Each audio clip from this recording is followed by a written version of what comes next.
ले जी, बड़ी खबर है। पाकिस्तान ने ऑस्ट्रेलिया और जिम्बाब्वे के खिलाफ अपने ओडीआई और टी20 स्कोर का ऐलान कर दिया है। सबसे पहले अगर ओडीआई स्कोर के ऊपर एक नजर डालें, जिसमें हाईलाइट चीजों के ऊपर मैं बात करूंगा। स्कोर ऑब्वियसली आपके सामने है, देख सकते हैं आप।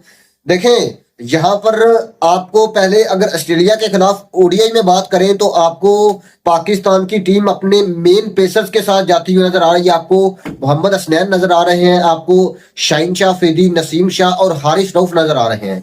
यहाँ पर अगर यंगस्टर्स की बात करें तो आपको इरफान खान न्याजी का नाम सामने निकल कर आ रहा है, फिर अरफात मिनास है, फिर फैसल अकरम है। एक बात तो यहाँ पर यह है कि आप एज अ फिनिशर के तौर पर आपको पाकिस्तान की जो टीम है उसमें टी20 में भी और ओडीआई में भी आपको इरफान खान न्याजी का नाम जो है वो निकल कर सामने आ रहा है।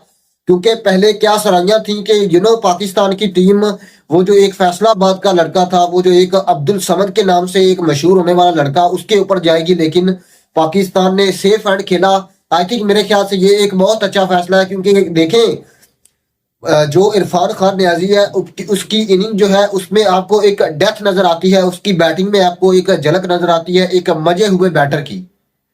और उसके बाद अगर देखें तो पाकिस्तान की टीम में एक बहुत बड़ा नाम, एक बहुत बड़ा पाकिस्तान की ओडीआई और टी20 क्रिकेट में एक बहुत बड़ा नाम, आई थिंक पाकिस्तान का मोस्ट रिलायबल बैटर मैं बात कर रहा हूं फखर जमान की। वो पाकिस्तान की जो दोनों टीमें हैं, जिसमें आपका ऑस्ट्रेलिया के खिलाफ स्कोर हो या फिर आपका जिम्बाब्वे के खिलाफ स्कोर हो, दोनों टीमों में वो जगह नहीं बना सके। लेकिन आई थिंक इसका बड़ा जिम्मेदार, जहां उनकी बाबर आजम के हक में देने वाली एक स्टेटमेंट थी, वो भी है। तो वही कहीं ना कहीं एक बात ये निकल कर सामने आ रही है कि उसको इंजरी है। लेकिन मेरे ख्याल से इंजरी का कोई इतना बड़ा बहाना हो नहीं सकता। आप उसको चलो ऑस्ट्रेलिया के खिलाफ ड्रॉप कर देते, लेकिन आपको उसको जो है वो जो जो आपकी जिम्बाब्वे के खिलाफ सीरीज थी, जो आपकी जिम्बाब्वे के खिलाफ जो ओडीआई या टी20 सीरीज थी, आपको कम से कम उस सीरीज में उनको जो है वो चांस देना चाहिए था।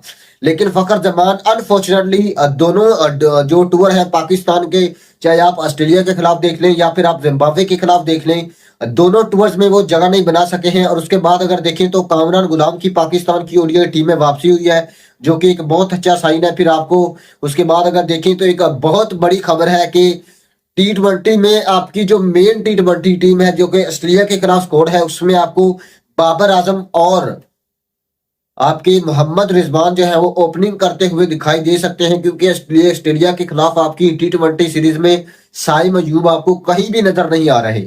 और दैट मीन्स के बाबर आजम और मोहम्मद रिजवान आपको दोबारा से फिर पाकिस्तान की टीम में एज अ ओपनर नजर आएंगे। और आई थिंक ये तो एक मरतबा फिर वही बात हो गई कि आपने कुछ नहीं सीखा, आप वहां पर ही खड़े हैं। क्योंकि अगर ओडीआई में आई थिंक जो आपने पीछे ऑस्ट्रेलिया या कुछ कोई भी दुनिया के मैचेस हुए हैं जिसमें इंडिया का मैच हुआ है, आपने देखे हैं तो आपको बड़े बड़े रन निकल कर सामने आ रहे हैं ओडीआई में।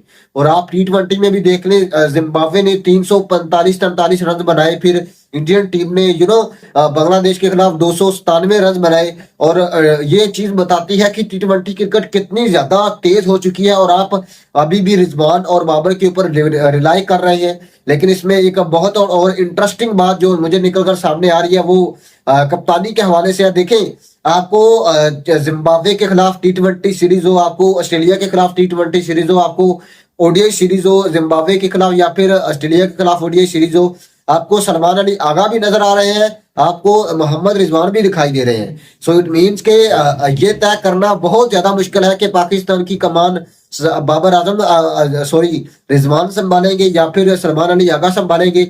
लेकिन जो स्कोर नजर आ रहा है, मेरे ख्याल से ये एक जहां पाकिस्तान के यंगस्टर जो है उनको प्रमोट भी किया जा रहा है। क्योंकि अगर आप देखें तो सरफराज की मुकम्मल तौर पर छुट्टी की गई, फिर उसके बाद रिजवान के साथ आपको हसीबुल्ला नजर आते हैं, फिर जहांदाद खान स्पेशली टी20 में, ये एक बहुत अच्छा साइन है।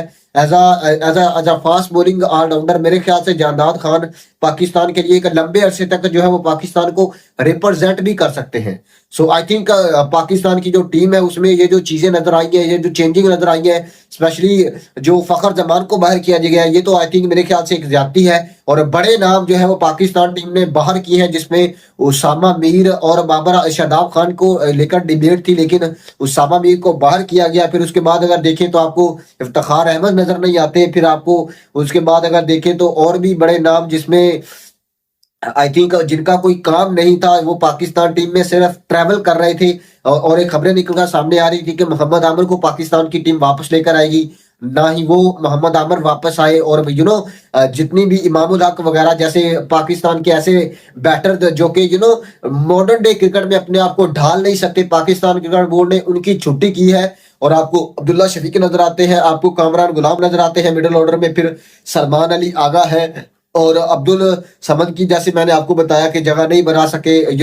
पाकिस्तान टीम ने ये जो एक स्क्वाड नजर आ रहा है आपको स्क्रीन के ऊपर भी, जो मैंने नाम नहीं लिए वो कॉमन नेम है, वो इसलिए मैंने अपनी इस वीडियो में नाम नहीं लिए। लेकिन मेरे ख्याल से जो हाईलाइट चीजें थी जो मैंने आपको बताया, जिसमें बाबर रिजवान आपको टी20 में आपकी मेन टी20 टीम में एज अ ओपनर नजर आ रहे हैं दोबारा से। फिर आपके मेन फास्ट बॉलर जो है वो ऑस्ट्रेलिया के खिलाफ ओडीआई सीरीज में, क्योंकि आगे चैंपियंस ट्रॉफी को मद्देनजर रखते हुए पाकिस्तान टीम ने यह फैसला किया है ऑस्ट्रेलिया के खिलाफ आपकी जो मेन टीम है वो नजर आएगी, जिसमें आपको सिर्फ और सिर्फ आपके फखर जमान जो है वो नजर नहीं आएंगे। उनकी जगह साइम अयूब को चांस दिया जाएगा अब्दुल्ला शफीक के साथ। अब्दुल्ला शफीक इनिंग को बिल्ड करेंगे और फिर उसके बाद अगर देखें तो साइम अयूब आपको जो है वो चार्ज करते हुए दिखाई देंगे।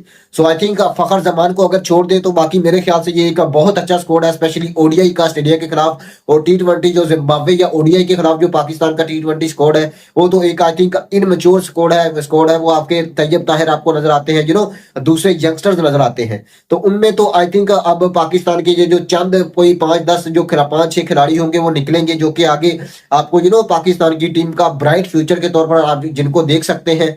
सो आई थिंक अब मेरे ख्याल से फखर जमान के को छोड़कर आपका ये एक बहुत अच्छा स्कोर